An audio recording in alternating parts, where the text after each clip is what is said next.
महर्षि, जब सब कुछ भगवान के अधीन है, समय, परिस्थिति, जन्म, मृत्यु, सुख दुख, तो मनुष्य की स्वतंत्रता कहाँ? कर्म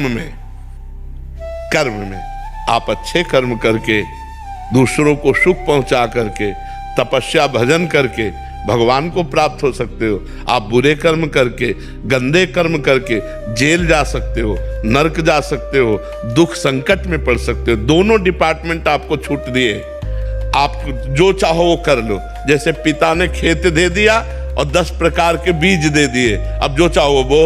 अब बबूल बोओगे तो आम थोड़ी खाने को मिलेगा। तो ऐसे ही कर्म भूमि में आपको भगवान ने जन्म दे दिया।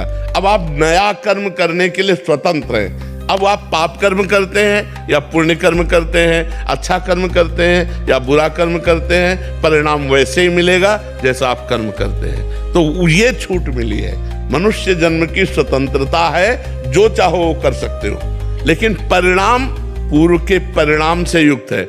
आज हम अच्छा कर्म कर रहे हैं, लेकिन मुझे अगर परिणाम में दुख भोगना है तो मैं दुख भोगूंगा अच्छा कर्म करते हुए भी। और अगर वो परिणाम में उसे सुख भोगना है तो वो पाप कर्म करते हुए भी सुख भोगेगा, क्योंकि परिणाम पीछे के कर्मों से है। अभी जो कर्म कर रहे हैं इनका परिणाम आगे आएगा।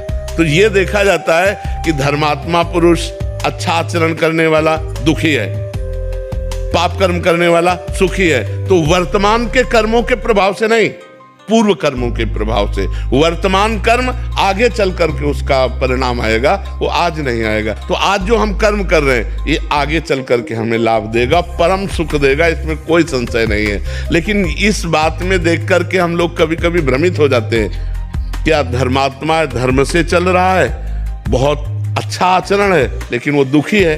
और एक शराब पी रहा, व्यभिचार कर रहा, गुंडागर्दी कर रहा, बड़े मौज में है। एक बेईमानी कर रहा है, कार में चल रहा है। एक ईमानदारी कर रहा है, साइकिल से चल रहा है। तो ये जो क्रम देखने को मिलता है, ये कभी कभी हम लोगों को संशय में डाल देता है। लेकिन संशय नहीं, ये पूर्व का कर्म है। वर्तमान का कर्म जब साइकिल में चलने वाले का आएगा तो हवाई जहाज में उड़ेगा, क्योंकि पाप कर्म का परिणाम नाश है और पुण्य कर्म का परिणाम प्रकाश है।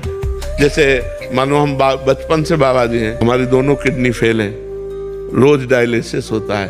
अभी हमारे पाप कर्म का है, किसी जन्म का पाप उदय हुआ, अब हमें ये इस कर्म का, जो इस जन्म में कर्म किया, ये उसका थोड़ी फल है। नहीं कहते ना कि देखो खूब धर्म कर्म करता सड़ रहा है, तो उसका पूर्व का जो पाप का, जैसे भीष्म पितामह जी बाल ब्रह्मचारी, बड़े भजनानंदी, सत्य प्रतिज्ञ, जो बोला वो किया, और उनको 6 महीना बाणों की सैया पे।